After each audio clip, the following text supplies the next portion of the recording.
नमस्कार, आप देख रहे हैं कालचक्र। मैं हूं पूजा और मेरे साथ हैं प्रश्न कुंडली विशेषज्ञ पंडित सुरेश पांडे जी। पंडित जी, बहुत बहुत स्वागत है आपका। धन्यवाद। राम नाम जपने और रामायण पढ़ने से कैसे दूर होगी जीवन से हर काली छाया, जानने के लिए देखिए कोरोना काल में कालचक्र का स्पेशल एपिसोड।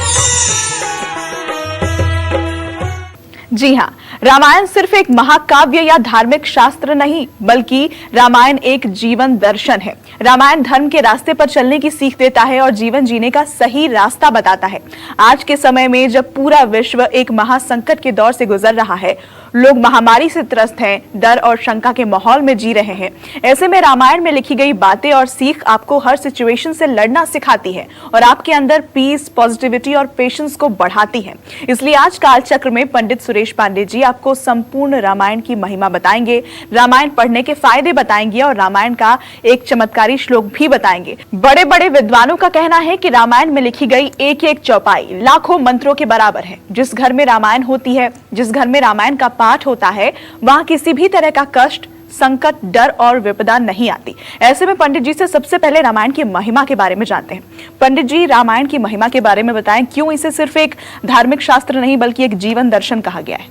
देखो, रामचरितमानस और रामायण जो है, ये सनातन धर्म का एक जीवन पद्धति का संविधान है।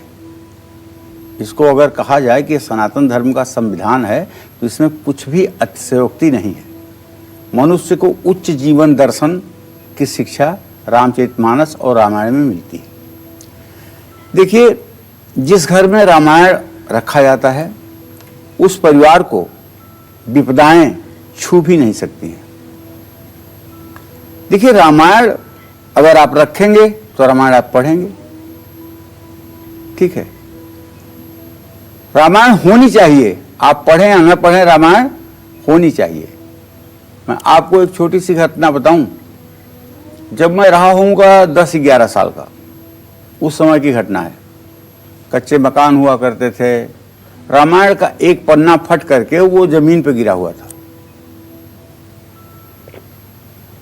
और जमीन पर ऐसे ही गिरा हुआ था जैसे एकदम लावारिस पन्ना है। मेरी जिज्ञासा हुई, मैंने उस पन्ने को उठा लिया और ऐसे पढ़ने लगा। उसमें एक चौपाई लिखी थी, चारि पदार्थ करतल ताके, प्रिय पितु मातु प्राण समझ जाके। आप विश्वास करिए, जरा सा भी इस बात में अतिशयोक्ति नहीं है। उसका अर्थ लिखा था कि जो व्यक्ति अपने माता पिता को प्राण के समान प्यार करता है, उस व्यक्ति के हाथ में धर्म, अर्थ, काम, मोक्ष चारों पुरुषार्थ होते हैं।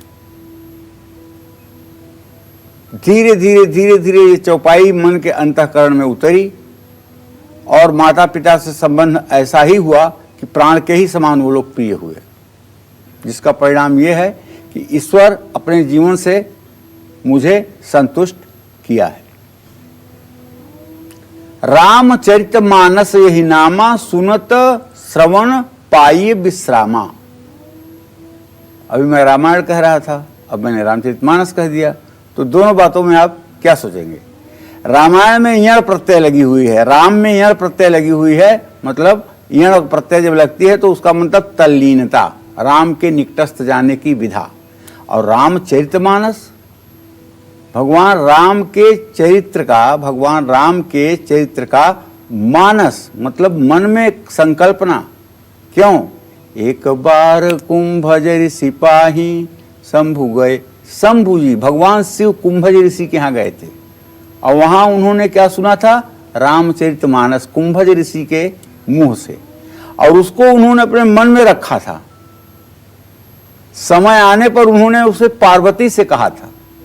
चूंकि इतने दिनों तक भगवान शिव ने भगवान राम की कथा को मन में रखा था, इसलिए इसका नाम मानस पड़ा, रामचरित मानस।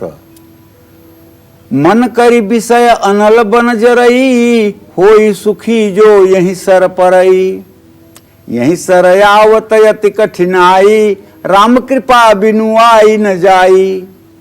ये रामचरितमानस एक ऐसा सरोवर है, इसके नजदीक आने में बड़ी कठिनाई होती है। बिना राम की कृपा के इस सरोवर के किनारे कोई नहीं आ पाता है।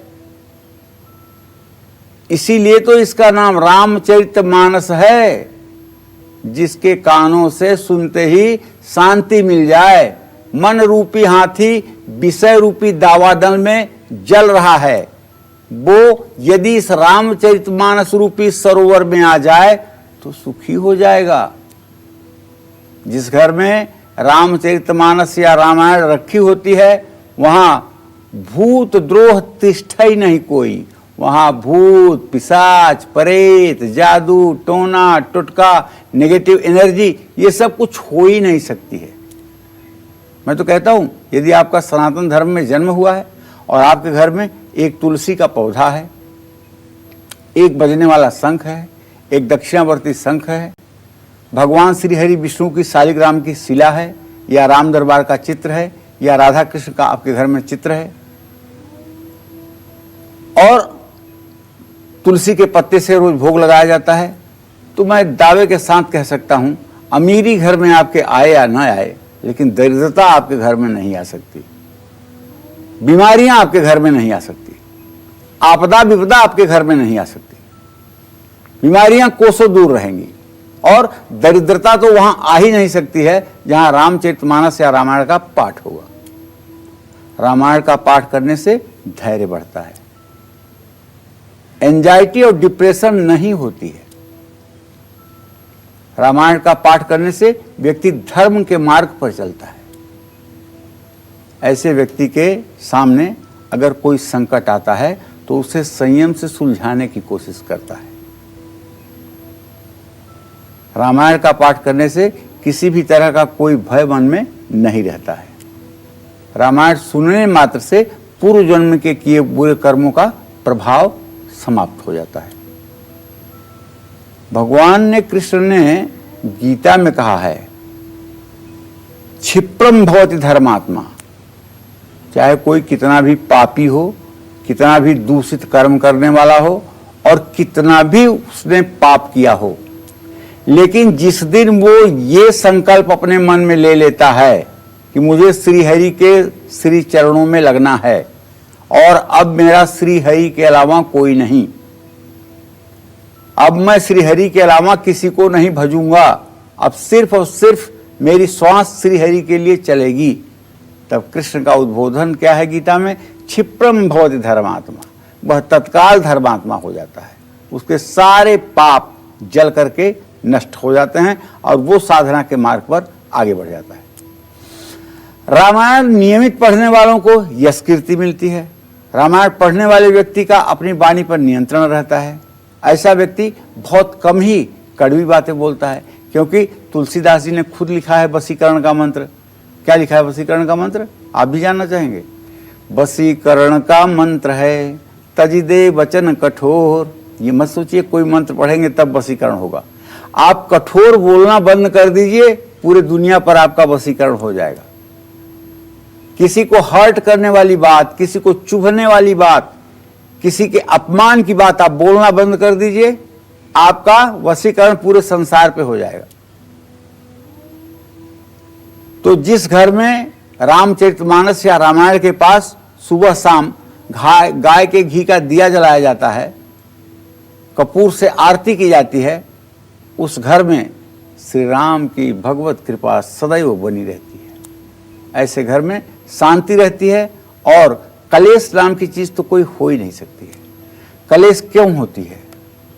कलेश इसलिए होता है, अभाव जब होता है किसी चीज का तो कुभाव पैदा हो जाता है, और भाई भाई तभी आपस में लड़ते हैं जब उन्हें रामचरितमानस का उपदेश न मिला हो। एक दिन की बात आपको बता रहा हूं, भगवान राम जब बन गए थे तो उस समय 12 बजे रात कौशल्या माता अपने कक्ष में जाग रही थी। उन्हें अपने छत पर चलने की आहट सुनाई पड़ी। उन्होंने तत्काल दासी को बुलाकर कहा कि देखो मेरी छत पर कौन टहल रहा है। दासी गई, उसने आकर बताया कि महारानी जी वहां तो महारानी श्रुतकीर्ति घूम रही हैं। कहने अरे इतनी रात को गए, 12 बजे रात श्रुतकीर्ति घूम रही है, बुलाओ उसको। बुलाई गई। श्रुतकीर्ति कौन थी? शत्रुघ्न की पत्नी वो आ गई। उन्होंने पूछा, क्यों सुकृति, तुम्हें शत्रुघ्न ने परेशान किया है क्या? तुम रो क्यों रही हो? तुम क्यों छत पे 12 बजे रात घूम रही हो? तुम कमरे में क्यों नहीं हो? तुम्हें अगर कुछ शत्रुघ्न ने कहा कि मुझे बताओ, मैं उसकी खबर लेती हूं। इतना सुनना था कि सुकृति फूट फूट कर रोने लगी कौशल्या माता के गले लगकर। 2-5 मिनट में जब कौशल्या माता ने उन्हें चुप कराया ना, तब जाकर के उन्होंने बताया कि जिस दिन से भैया वनवास को गए हैं ना, उस दिन से तो मैंने उस शत्रुघ्न जी को कभी आंख से देखा ही नहीं है। तब माता कौशल्या जाती हैं शत्रुघ्न के पास नंदीग्राम में और कहती हैं कि तू क्या कर रहा है? शत्रुघ्न ने कहा कि भैया तो चले गए वन, उनकी सेवा में चले गए लखनलाल, और यहाँ भरत भैया खड़ाऊ लेकर बैठ गए। इस अयोध्या की जो जहर रूपी जो है महल है, इसमें मैं ही रहने के लिए बचा हूँ। या मैं यहीं भरत भैया के बाहर इसी पत्थर पर तब तक पड़ा रहूंगा जब तक प्रभु श्री राम अयोध्या में नहीं आएंगे। तो भाइयों में ये होना चाहिए संस्कार, बच्चों में अच्छे संस्कार आएँ, परिवार की तरक्की हो, पैसा बढ़े, परिवार के सभी सदस्यों को अच्छी सेहत हो। इसके लिए घर में कैसे रामायण का पाठ किया जाना चाहिए, ये सब मैं आज बताऊंगा। यही विषय है हमारा, बड़ा इंटरेस्टिंग विषय है। आप बने रहिएगा हमारे साथ, देखते रहिएगा कालचक्र।